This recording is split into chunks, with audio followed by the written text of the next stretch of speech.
Hello, and today I'm unboxing and reviewing a webcam that has an additional feature on it that could be either great or terrible. Let me know what you think at the end of the video.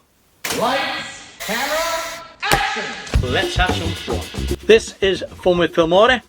I'm John, and this is the Razer Kiyo webcam with built-in integrated ring light. Sounds interesting.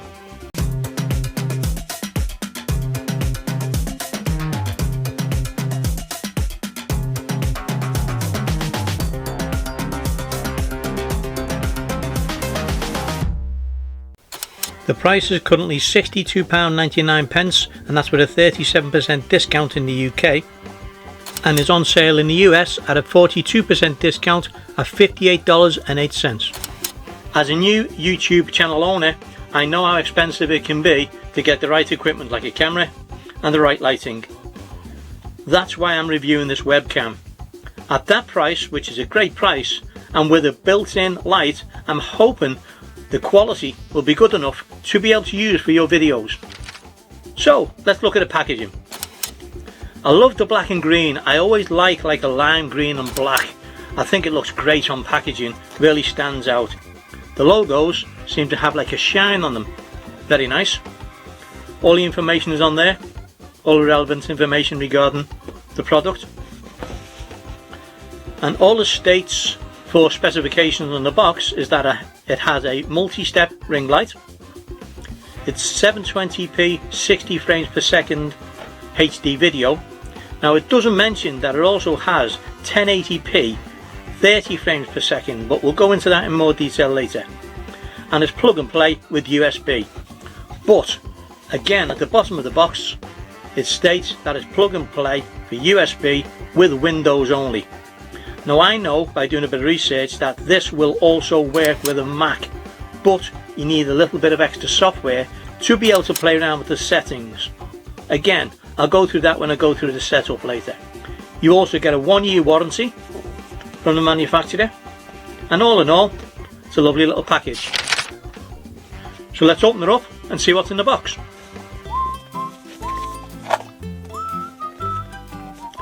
Let's try and find out who opened it up first.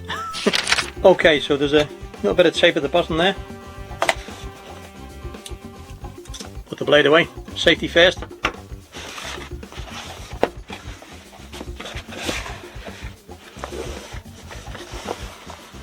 A nice little welcome note inside the box.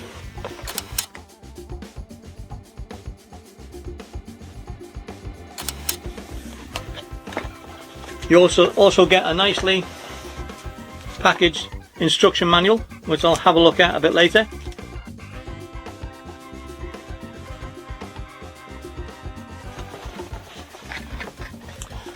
There's the camera itself. Takes a bit of getting out the box, and that's it. There's nothing else. It's just the camera, the USB cable that's attached to the camera. It's not wireless, you can't unplug it. The instructions and the welcome leaflet. Let's just put the box down here for now. Okay, first impressions. It looks really nice. Feels like it's got a bit of weight in it, bit of quality. Actually like the design, I like the look of it. That's the stand or the base, so it can act as a stand by itself. It has a tripod mount on the bottom, which is handy to have, and it will clip onto your monitor or laptop using the clamp there. So the USB cable, let's see how long that is.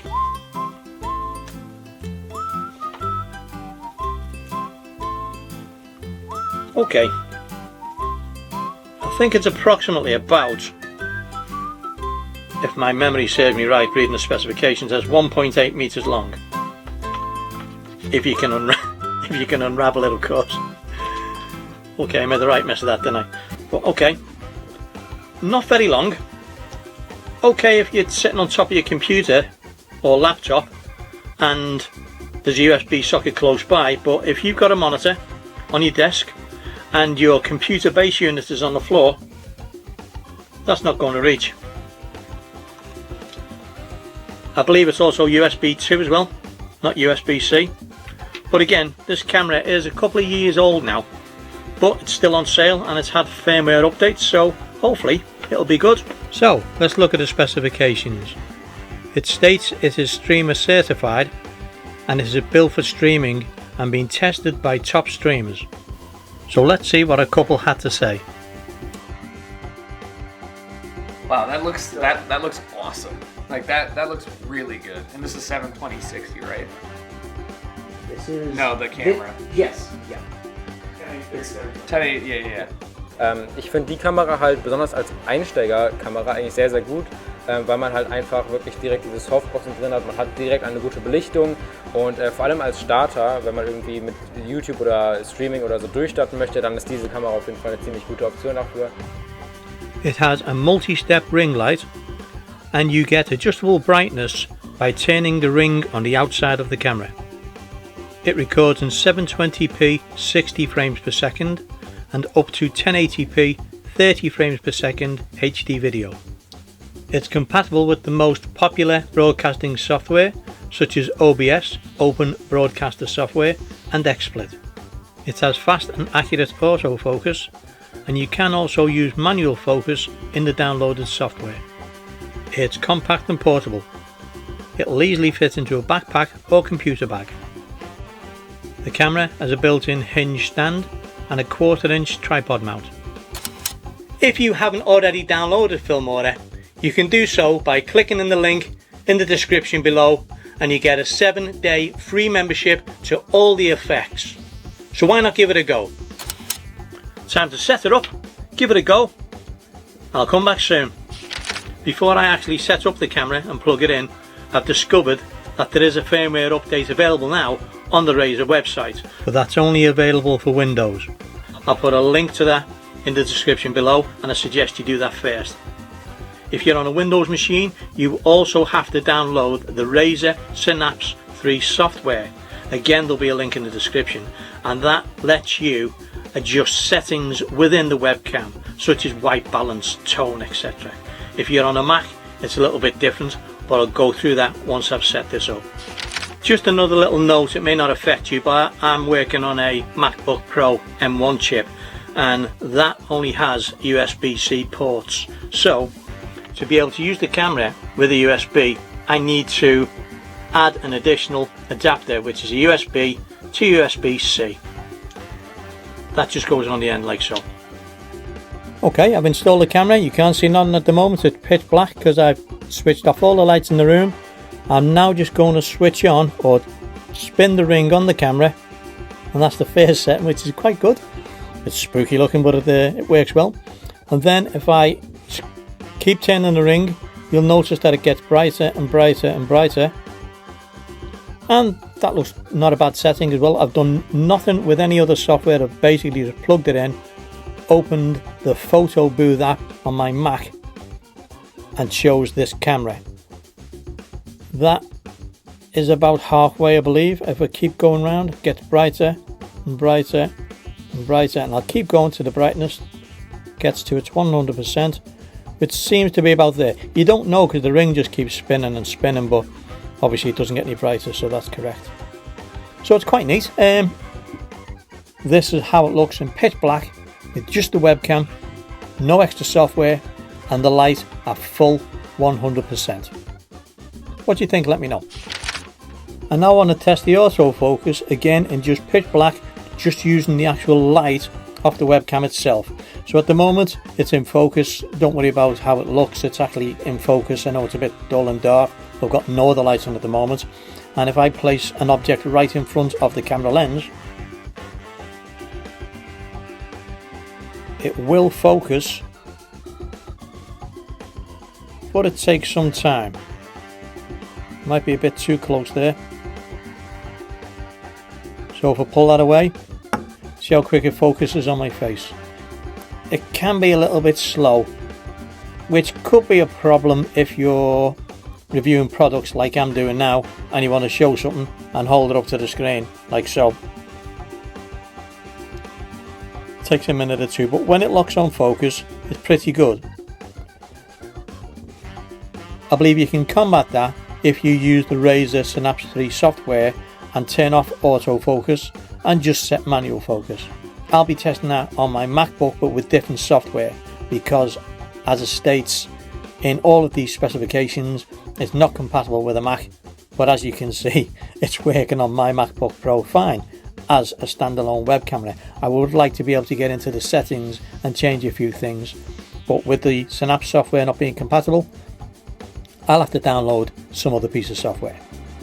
While I've been looking at the footage, I've noticed there's like a ring, like a white ring going around the top of the screen, and I've moved the camera left, right, up, down, in, out, and it doesn't seem to take it away. I don't know what that is, I can't figure out. I take it must be the fact that we're just in darkness, and hopefully I'll prove that point just by turning on. I've got two ring lights on either side of me. I'll turn on one first on its lowest setting. Now I can still see that ring a little bit on the camera myself, so I'll try the other ring light.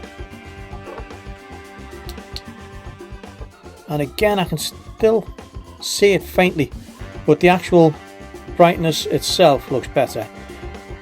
I mean, this is supposed to be a review without using additional lighting, so if you're going to use this webcam on its own with no other lighting, don't think it'll work, unfortunately. You do need extra lighting. Now whether that'll be a ceiling light, daylight, nighttime lighting, I will test all those and obviously include them in this video.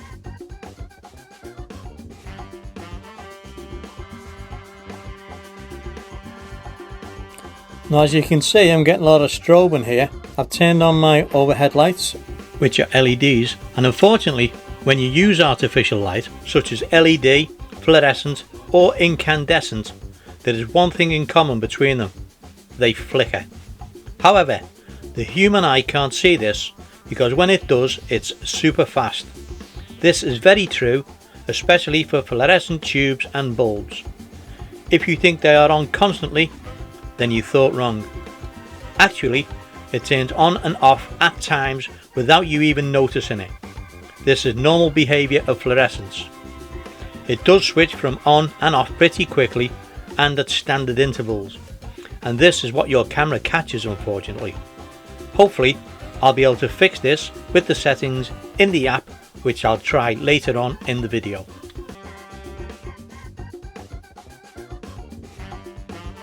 So I've discovered there's an app on the Apple App Store called Webcam Settings.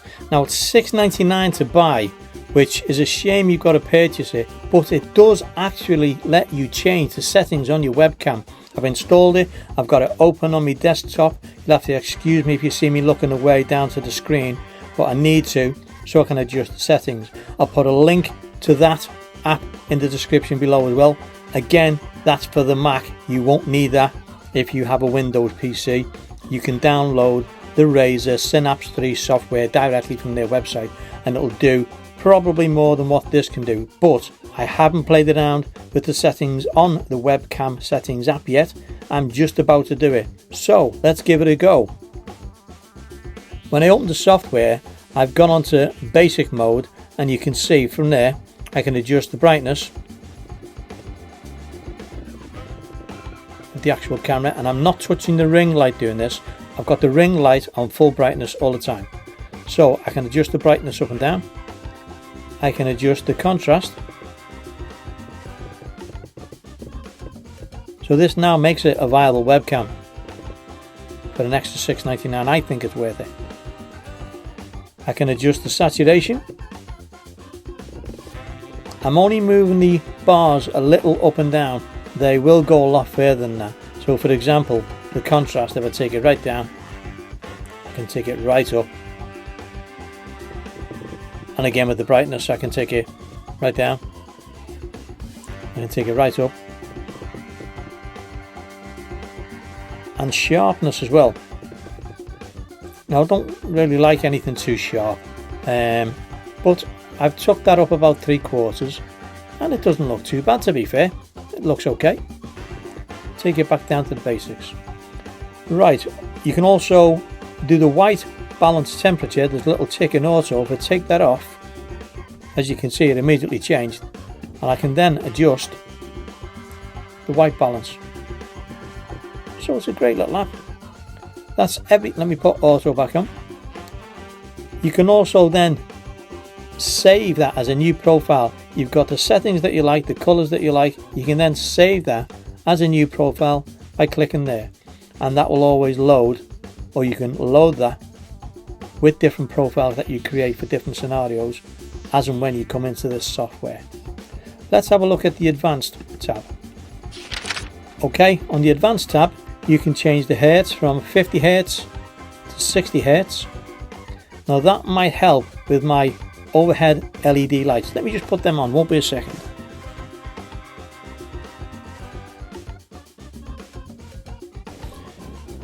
So the lights are on, we're getting a flickering. Let's see if it changes it down. Excellent. So if you use 50 hertz with LED lighting, my LED lighting anyway, it might be the same with yours, it works great. So I'll leave that on now. Brilliant. Okay, focus. Now it's on auto focus at the moment, which, as you can see, it does work. But if I take it off auto focus and then adjust it down to manual focus,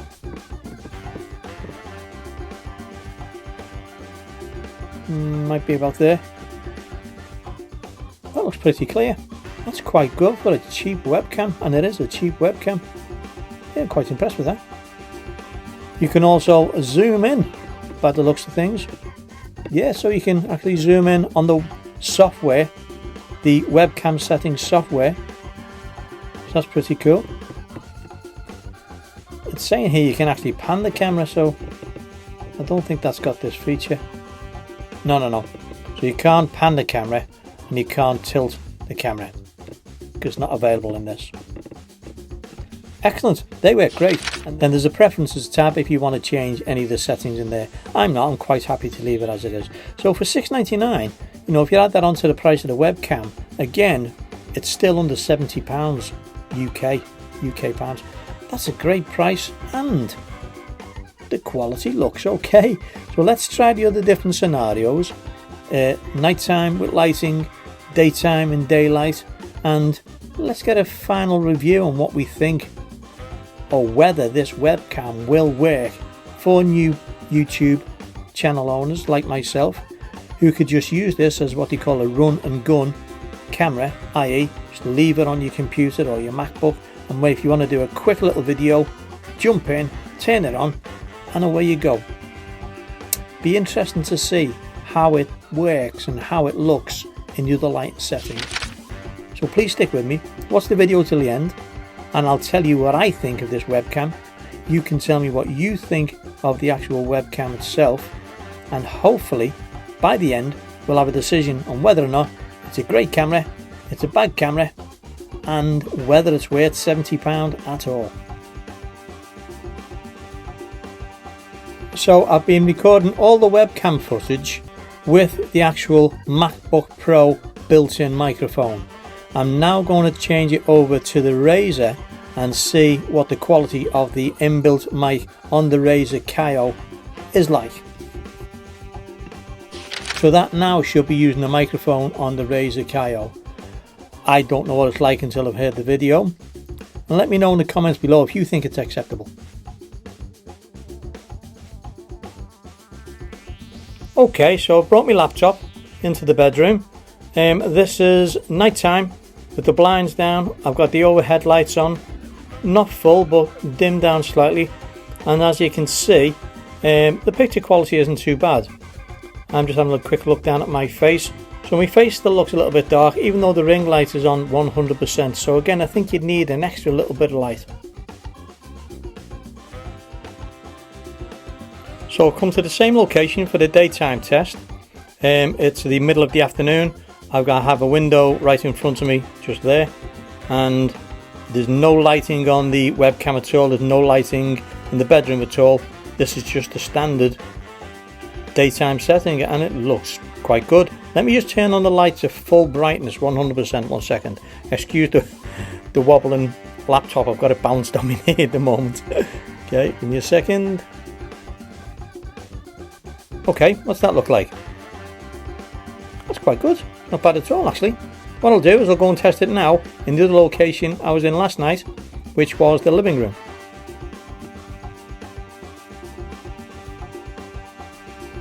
Okay, I'm now in the living room. Again, I've got dimmed down ceiling lights on. I've got a few LEDs on as well. I've got a moving screen on the TV to see what that looks like. My face looks a bit brighter in here, to be honest, so it doesn't look too bad at all. Yeah, that quality is not too bad.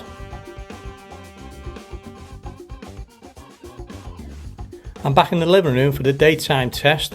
I'm in approximately the same position. I've had to close that blind behind me because the sun's just blaring through and you couldn't see anything. I've left the other blind open behind me there. I've got the same screen on the TV with the same image on. And again, it doesn't look too bad. At the moment, I've got the ring light on 100%. That's at its highest and brightest. So let me just dim that right down to nothing, see what happens. Again, sorry about the wobbly screen. Yeah, you can see the difference there during the daytime. Still acceptable, and you could brighten it up in your video editing software. But again, let me just put the ring light back onto 100%. That seems to be the best setting.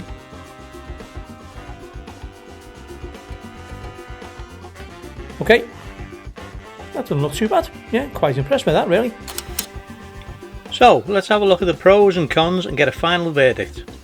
I think the pros are: it's a great price, it has a useful built-in step ring light, it records in 720p 60 frames per second and up to 1080p in 30 frames per second. It has autofocus and manual focus when using the downloadable software. The software is also good for tweaking other settings, and it has a pleasing design. I think the cons are: the picture quality isn't perfect, the audio can be low and not great quality, you will need extra lighting using it at night or in a room without daylight, the USB cable could be longer, and there's no Razer software for the Mac, even though it obviously works on one. So am I going to keep this, and will I use it? The answer to both of those is yes. I think it'll be great for quick videos where I don't have to set up my main camera and lighting. I will use an additional light and an external mic just to help out, but that will still be a lot easier than the usual setup. Would you buy one? Let me know in the comments below. I hope you enjoyed my video, and I would really appreciate it if you click on like, subscribe and the notification bell. It will help grow my channel. Thanks for watching. Now go have some fun.